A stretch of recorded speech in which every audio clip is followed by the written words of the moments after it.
If you've been doing everything right, eating clean, exercising, but somehow you're still not feeling your best, your energy's dragging, your memory is slipping, and it's frustrating because you know there's more to your potential. Well, what if the issue isn't just in your routine, but it's deep down inside your cells? You're investing in the best supplements, working out regularly, and sticking to a clean diet.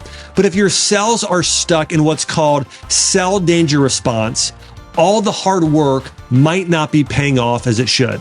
Think of your cells like a house under renovation. You can bring in the highest quality materials like the best supplements and clean foods, but if the workers inside the house are on lockdown because of a storm, nothing gets done.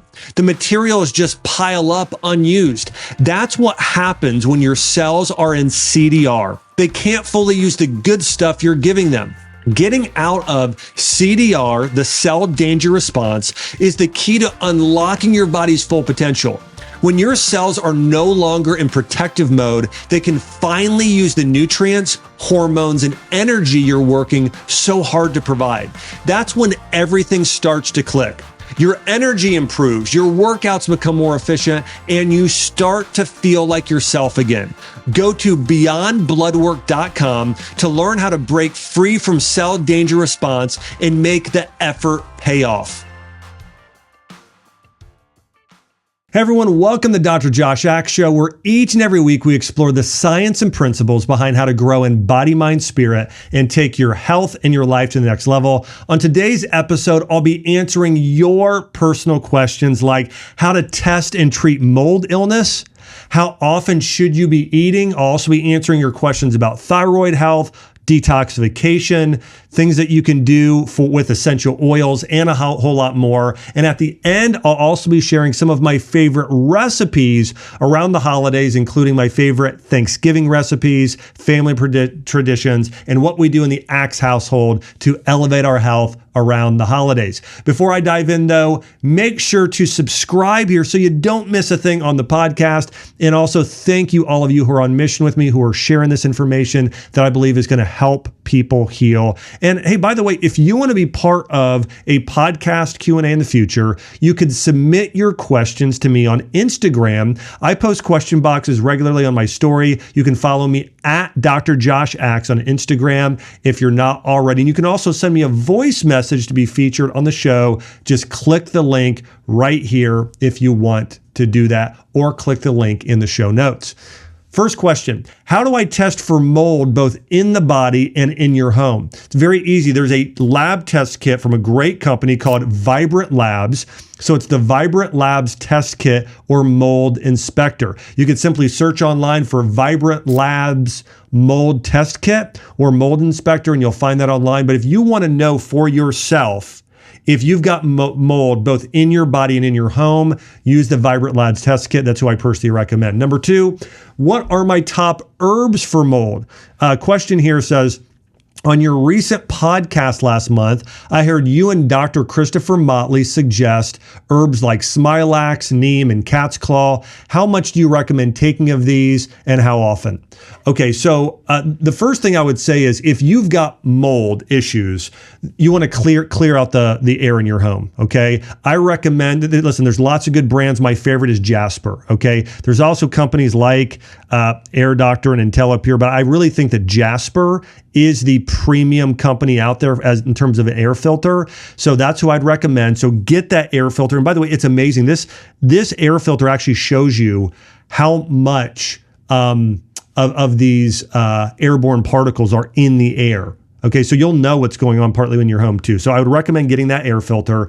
The next thing I would recommend doing is I would eat a healthy diet. I would eat a diet that's very high in vegetables, very high in low complex carbohydrates like berries, very high in protein, and getting some good fats as well. And then I would recommend the smilax, the cat's claw, the neem. Smilax is around, and smilax is also known as sarsaparilla. This is often used for skin conditions as well, like psoriasis, but you want to do about 1,000 milligrams of that. You want to do about 1,000 milligrams of cat's claw and around 500 to 600 milligrams of neem. Okay, so those are good options. Now, in addition, depending on what you have going on, I really like olive leaf. Olive leaf has been used in the Middle East for thousands of years for treating mold infections. So I would say that's at the very top of the list. If you also have mold, there are also herbs like palo d'arco and oregano that can be good. But my top 4, I would say olive leaf, smilax, cat's claw, and neem are the best. And you can take those either as capsules or as an herbal tea. Okay, so you might decide to do smilax and cat's claw as supplements and neem and olive leaf as an herbal tea. And you might even be able to buy blends that have all of these in them together, or at least a few of them.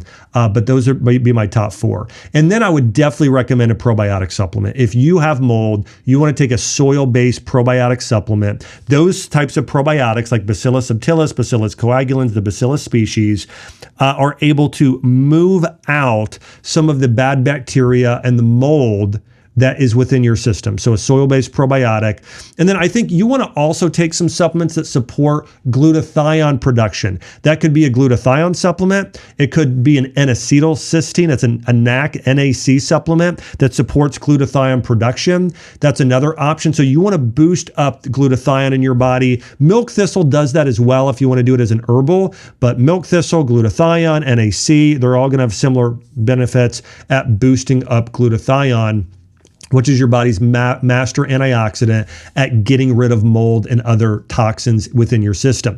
Now, for a short period of time, and if you're working with a practitioner, oftentimes you can use binders that will bind to mold and pull them from your system. Some of the most common binders include activated charcoal, carbon, bentonite clay as a liquid, and cholestyramine is another one that's very common. And then humate or fulvic acid. So humate is another one found in some probiotic supplements. These can bind to some of these things in your body like mold and help remove them from your body. I mean, there's a powerful probiotic I saw that's on the market now. It's called Probiotic Trillion. It's got 1 trillion probiotics in it. And I know that has humate in it as well. So some of these will have both of those in it together. But again, I recommend looking for soil-based probiotics as well. Those are good. And then also in addition to that, doing things like, again, like a carbon or a humate or a bentonite clay. But you only want to do those typically for a short period of time. Humate you can do long-term, but activated charcoal, you'd only want to do that for a maximum of a couple weeks or a month and not more than that because it causes constipation. It also binds to minerals. So you don't want to overdo the activated charcoal. It's not something you'd want to do on a daily basis. And in terms of treatments for mold, I really like ozone IVs along with hyperbaric oxygen therapy. Okay, getting in a hyperbaric chamber, especially a hard chamber. A soft chamber can be good too, but hard chambers are more powerful. And then ozone therapy. Okay, getting ozone IVs like a 10-pass would be very, very good for cleansing your body of mold. And those are some of the things I would do. But the biggest thing with mold, you got to remember, is if you are in a moldy environment, like your home has mold in its air ducts, you can't supplement your way out of that, okay? You have to get rid of the mold. And so that's why I would do the testing we talked about from Vibrant Labs. I would get the air filter from a company like Jasper, and then do these supplements as part of a detoxification protocol. All right, next question here. What can we do to detoxify from toxins and chemicals we're exposed to? They are everywhere. They are everywhere. I mean, I think about glyphosate, which is found in our food supply, all the forever chemicals, all the plastics. We're surrounded with a lot of chemicals. What I would say is, rather than doing a really heavy detox, unless you have something like mold, which we just talked about, is gently living a more detoxification lifestyle, okay? Eating a diet that's very high in vegetables and fruits and lean organic meats. Okay, like organ meats specifically. So doing more of those things. Infrared sauna is fantastic for detoxification.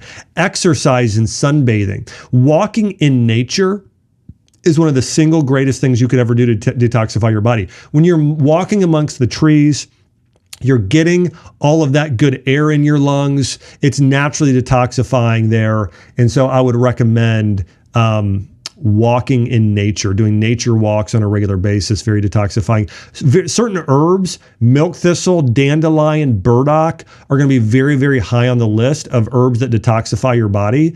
So I would consume those as herbal teas or as a supplement on a regular basis. Spirulina and chlorella, those seaweeds are amazing detoxifiers. And then again, probiotics. There's actually a recent study I saw on a very specific type of a probiotic called AB22. It's a type of Bacillus subtilis. It's a soil-based type of a probiotic. And that specific strain actually helps break down glyphosate, which is probably the number one chemical that's poisoning us on a regular basis right now.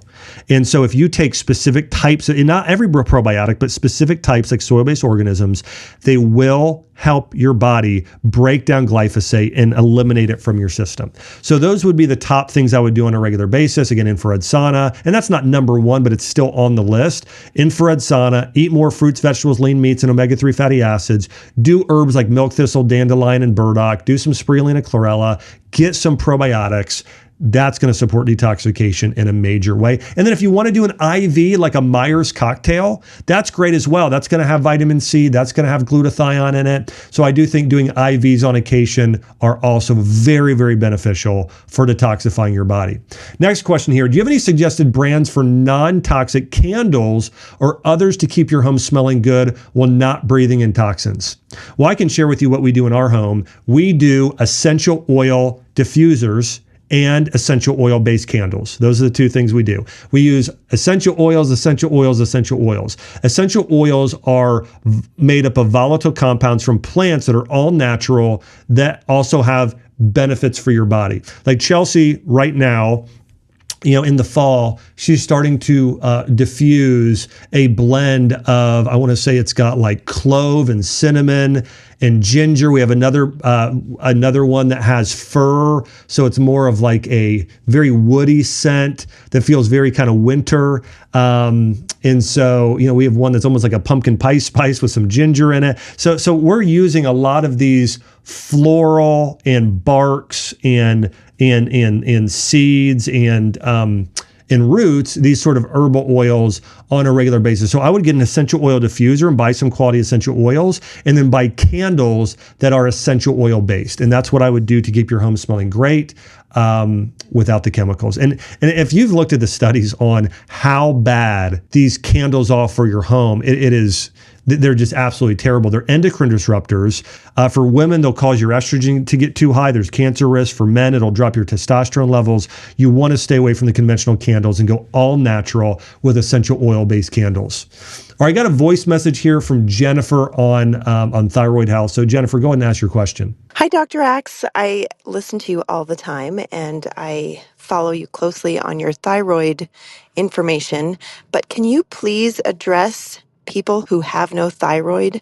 I had to have mine removed for cancer in 2020, and I just would love any information you can give about how to live without a thyroid. Yeah, Jennifer. So when you've had an organ removed, one of the first things I recommend is consuming glandulars on a regular basis. This is for thousands of years what practitioners have recommended if somebody has had to have an organ removed or it's not working. So for instance, if you've had your thyroid removed, I would take a thyroid glandular. And one of the organs that has to make up for the thyroid often being gone are the adrenal glands. So I would take a multi-organ supplement. Okay, so find a supplement that has liver, heart, thyroid, adrenal, pituitary, kidney, that has these multiple organs in it. And that's what I would specifically take. So that's the first thing. And then I would also take something that is a thyroid support. It's probably going to be an herb that a blend that has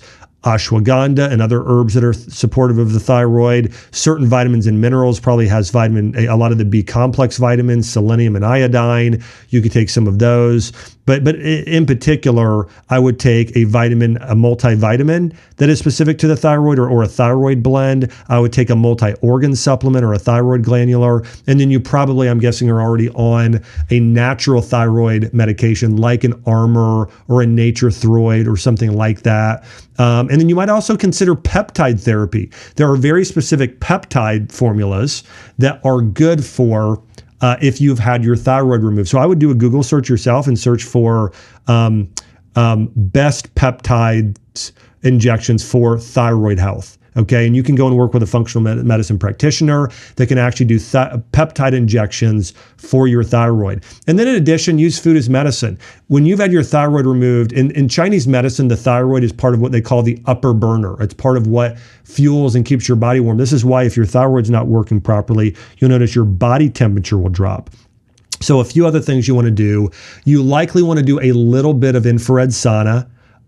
You also want to take some Epsom salt baths. So you want to keep your body warm in that way. Using pumpkin pie spice in your food. Again, those warming spices like clove and ginger, nutmeg, and cinnamon are going to be good for your body.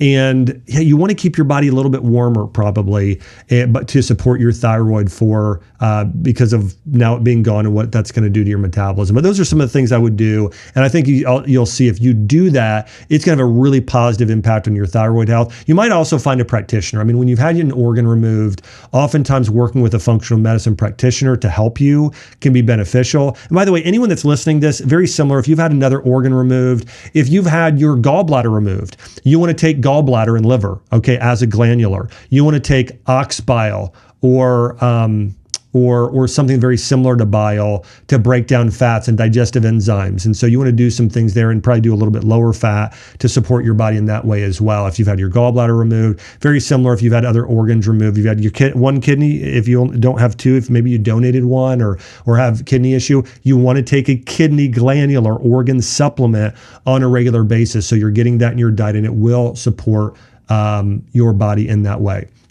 Question here from Matt. He said, I want to avoid surgery for gallstones. Are there any foods, supplements, lifestyle tips you have for reducing pain and inflammation to heal naturally? Well, actually, very similar, Matt. I didn't know this is what you were going to ask here.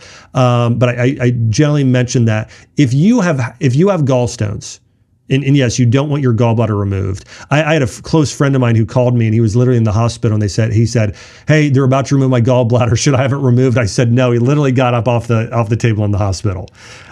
This is actually a pretty well-known person that you guys would recognize. I'm actually trying to think I've had him on the show. If not, I'll have him here in the future. Amazing friend of mine and literally left. And so, and he's fine. This was about 8 years ago. And I've done this with many patients over the years. You rarely ever want to have your gallbladder removed. For gallstones, what you want to do is you want to go, if you're eating high fat, you want to do low to moderate fat. You do want to get some good fats, primarily from coconut oil. That is the fat that your body will deal with the best if you have gallstones. But you want to do a lot of milk thistle.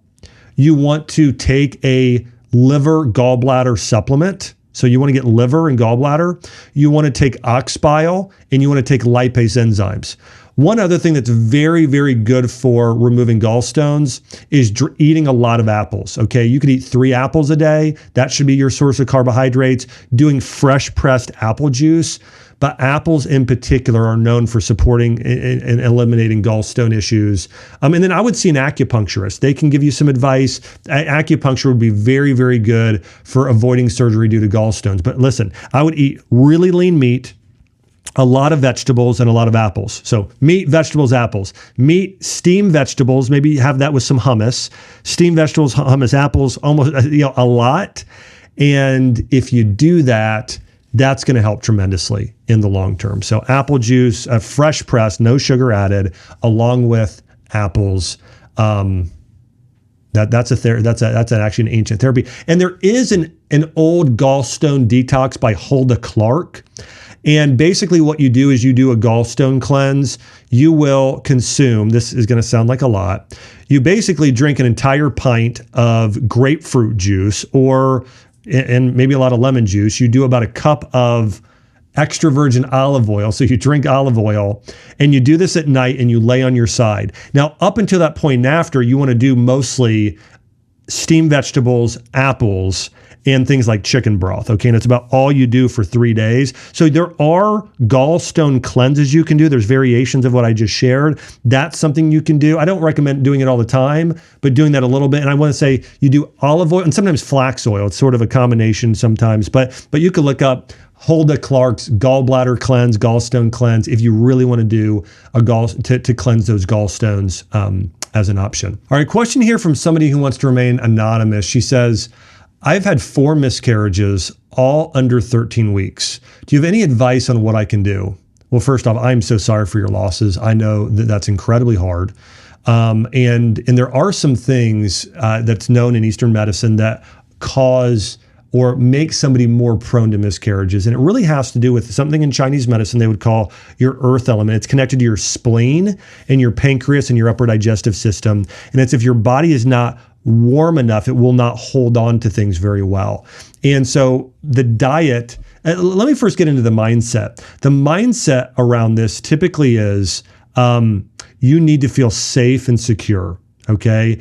And women will call this nesting. Okay. I remember when Chelsea was getting pregnant, she's like, we can't rent this. I need a home. I need us to be in a home, and I need to know where I'm going to so this was a real thing that we experienced in marriage. And you want to feel like you're cozied up on a couch with a warm, blanket, sipping cider, warm hop cider or hot cocoa or coffee, and watching a show, Hallmark movie or whatever, with a fireplace going with your loved ones, with your spouse. That's what you should feel like as much as possible. Do everything you can to create that environment in your life. You're not busy all the time. You're not on the go. You might have other kids, but again, you do want to create some margin to where you can sit down and feel like it's Thanksgiving and Christmas wrapped into one. That'll support your body. So think about, how do you create more of that environment in your life? How do you feel more safe? How do you feel more secure? How do you feel more nested in a home? Talk to your spouse about that, okay? In addition, from a dietary standpoint, the way to fix that is eat like it's Thanksgiving, okay? You want to eat a lot of foods that are orange, okay? You want to do a lot of, like think about recipes like shepherd's pie, doing beef stew, doing chili, doing chicken pot pie. Ideally doing a lot of sweet potatoes would be very good for you. So sweet potatoes and yams, a lot of grass-fed beef. You want to go higher protein, a lot of beef, a lot of chicken, especially salmon's okay too. Lamb is really good, doing lamb chops. Venison is great. So you want to do a lot of meat as a primary. Secondarily, a lot of steamed and cooked vegetables. You can have those with hummus. You can have those with a little bit of sea salt. You could coat them in olive oil or coconut oil and put those in the oven. But you want to do a lot of baked and cooked vegetables. If you're going to do fruit, do things like applesauce at room temperature with pumpkin pie spice or cinnamon. That is very warming and nurturing. You can do pumpkin pie that's low in sugar, add in a little honey or allulose or monk fruit as like a pumpkin pie that's all natural. That would be good and fine for you. But a lot of meat, a lot of things like pumpkin, a lot of squashes like butternut, acorn, and spaghetti squash. The baked vegetables, things like a little bit of applesauce or cherries. Those are the ideal foods, okay, that you should be eating. It should be like that. A lot of soups, a lot of stews, a lot of warm herbal teas like ginger tea or chai tea would be excellent. And then from a supplement standpoint, I would recommend taking a prenatal vitamin. You're likely already doing that. In addition, I would do just use a lot more herbs and spices, doing some cinnamon, doing some turmeric. Is very good. Vitex is an herb I recommend for a lot of women that I think they can benefit from as well. But I think if you follow that diet, I'd also recommend acupuncture. And if you sort of create that sort of warm, cozy environment where you're kind of warm and cuddled up, and that's going to help tremendously. But also think about, is there something you're not safe and secure about with your future, with your current circumstances? Do your best to overcome those and also connect with God. God is your ultimate provider. God is your ultimate healer. And so really spend time connecting in God's word in that way as well, making sure you have a lot of good friends and support around. If you do that, this should help. No, I'm praying for you as well. All right, question number 8. I need an alternative to Ritalin for my high school daughter struggling to concentrate in class. Do you have any recommendations? I do. There's a type of supplement called a nootropic. And I don't like most of the formulas because some of them have synthetic ingredients. However, there are some that I do really think are good. And here are some of the ingredients you can find in a nootropic that you could use with a high school girl or boy. Lion's mane mushroom, ginkgo biloba, rhodiola rosea, ginseng, cordyceps, bacopa, and things like phosphatidylcholine and omega-3 fatty acids. Those are some of the nutrients. Now, if you're wondering, hey, what are the most important? I would say take an omega-3 supplement. I would typically also recommend lion's mane and ginkgo biloba. And then I would say rhodiola and cordyceps, okay? But you also might do phosphatidylcholine. And so it really, I would write down these. I would take several and see what you think impacts her the most positively.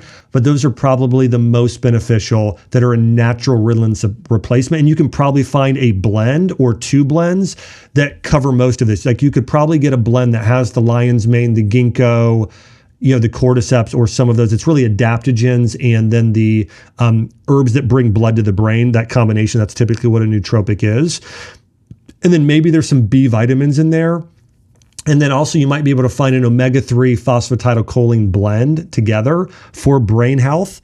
And that would also be good. So you might be able to get almost all of these things in between 2 supplements to maybe 4 that would really, really benefit her and many others. And also remember dietarily, no sugar, no added sugar, okay? Mostly a lot of meat, some vegetables, some fruit, lots of healthy fats. That should be the diet, and I think that'll help tremendously. Next question. It is overwhelming to know where to get quality supplements and which ones to take. Do you have a list of high-quality supplements, maybe some that are third-party tested vitamin companies? What I would say is look for companies that are whole food based. You want to look for companies that have vegetables and fruits and herbs, especially herbs, okay? Look for herbs, look for organ meats, look for the vitamins to say enzyme activated or methylated or those sort of things, along with the fruits, vegetables, probiotics, enzymes, those sort of things. You want to take food-based supplements. Those are the most natural, and typically you get what you pay for. I legally am connected to the company Ancient Nutrition. Okay, they do it. Now, I'm not promoting any other brands, but I just want to say here are a few brands that I know put food or real ingredients in their supplements. I'm not recommending any of these, but these are some. You could look at, again, I think Ancient Nutrition is amazing. Longevity RX, there's Garden of Life. I think and I still think they do some Mega Food. There is Standard Process. There is, I'm trying to remember the name of that other brand there. But overall, listen, there are, you typically get what you pay for. Okay, I know when Jordan Rubin and I have formulated supplements and supplement brands, we've been very, very focused on bringing in food-based ingredients. And you'll notice that any product that I have ever created or taken part in creating, you will see it's got herbs, it's got organ meats, it's got methylated or enzyme activated, like literally food-based nutrients in it. And so that is, you want to learn how to read these labels and look at these things yourself. So look for those types of brands. All right, question number 9. This is a question from Cora. Cora, let's hear your question here. Hi, Dr. Axe. I know a lot of nutritionists recommend that we should be eating every 3 to 4 hours, but I'd love to hear your thoughts on this. After listening to your views on intermittent fasting, I'd love to hear what you think about the belief that we should be eating every 3 to 4 hours. Hey, this is a great question, Cora, and this is why you'll hear me say over and over again, and my nutritional philosophy is very different than a lot of others. I really believe in a personalized diet. I think some people can benefit from intermittent fasting, and a lot of people should not be intermittent fasting. I think most people could benefit from intermittent fasting a day a week, as the early church did, as a lot of Jews have done throughout history, for religious purposes, though there's health benefits there as well. I would say if you're an athlete, which you are, you're very, very active. Yeah, you want to be careful with intermittent fasting. Now, when I recommend intermittent fasting for most people, what I personally recommend for most people is eating within a 10-hour window and then not eating for 14 hours, okay? But within 10 hours, you could eat at 9 a.m., you could eat at 1 o'clock and 5 o'clock, and that's actually within a 9-hour window. So I would say if you do intermittent fasting, don't do it to where you're only eating in a 4 or 6 hour window. Open yours up to about 10 hours. But if you're very, very active, I wouldn't worry about it. Maybe you could do a 12-hour window. And basically what I would say is that if you're eating very healthy and you're very active, intermittent fasting may not be right for you. I think it's women have a harder time with it than men that are active. And so listen to your body. Your body is literally talking to you right now and telling you this is not good for you. So I would say don't worry about the intermittent fasting part. Just focus on eating healthy. Now, I don't think snacking is good all night and basically after dinner.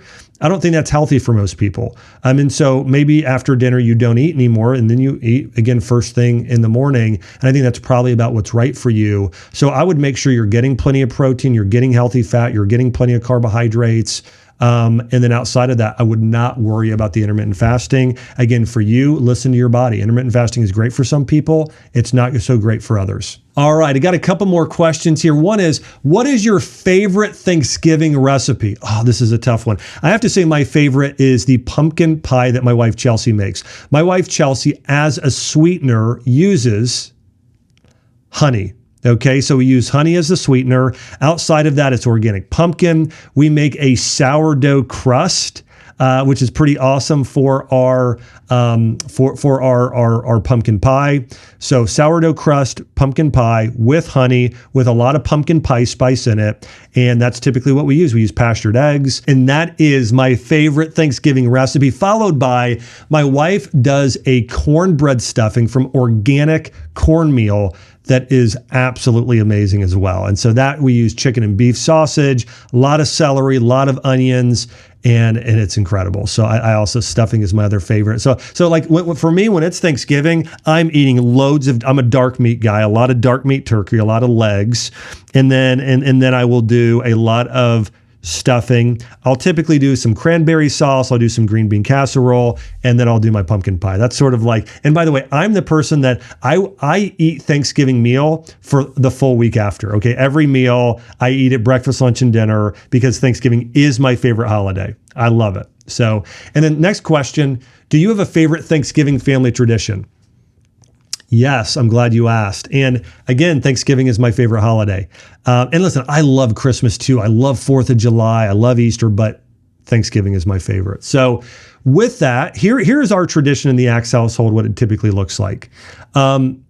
Wednesday night, we start blaring the Christmas music, okay? And we start watching some sort of Christmas movie. All right. So we do that on Wednesday night, hang out as a family, have a meal. We wake up the next morning. I tend to do a workout. Growing up, I would always do a 3K or a 5K or a 5K or a 5-mile run. Okay. There's one in Nashville called the Boulevard Bowl, or there's one in Belmead, but I'll tend to do a run, or we'll do a quick workout in the morning, maybe a Peloton ride, something like that with the family. And then oftentimes I'll go out in the yard now with daughters, and we'll kick a soccer ball. We'll spend a couple hours outside, and then I'll typically come in and help with some of the food as well. So that's sort of the morning. We'll do a big Thanksgiving meal around lunch, watch a little football or some more Christmas movies in the afternoon, and just spend time together as a family, just watching football and movies. And then what we tend to do on that Friday is that's when us in the Axe household, we go and we pick out our Christmas tree. So this year, Chelsea and our 2 daughters will go and buy a real Christmas tree. We tend to buy a really big one. Now Arwen wants her own little tree. So we'll also buy a little, baby tree for her to have to decorate herself with her own little ornaments. And so we'll do that on Friday. And one other thing we tend to do is we tend to do an escape game as a family. That's another tradition we have, is we try and escape the escape game.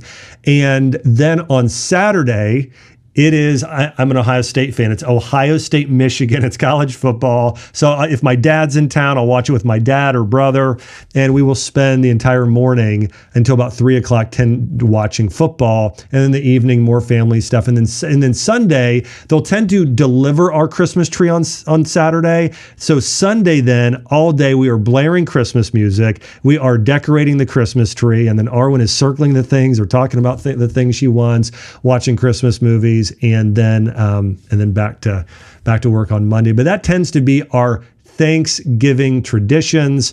And it's a whole thing from Wednesday all the way through Sunday of what we like to do. We tend to do church sometimes then on that Sunday morning too, and then go and do the Christmas tree. But that's what it looks like in the Axe household. And I think that there is something that is so great about having family traditions. You know, when I think about myself back as a kid, the things that I remember most of my memories were family traditions. I think about us boating at Norris Lake in Tennessee. I think about us going to Disney World. I think about me decorating the Christmas tree with my dad, or going out and playing backyard football with the neighbors, or doing those 5K runs in the morning. I mean, when I think about my family traditions, those are some of my most cherished memories of growing up. So I would say be intentional, really think about how can you make Thanksgiving and Christmas really meaningful for you and your family in creating those family traditions. I want to say thanks so much for your amazing questions and for tuning in here to the podcast. Remember, each and every week we're diving deep into how to heal in body, mind, spirit. Make sure to subscribe, like, and share. I'm so grateful for you being on mission with me. I hope you enjoyed this Q&A show. I'll see you on the next episode.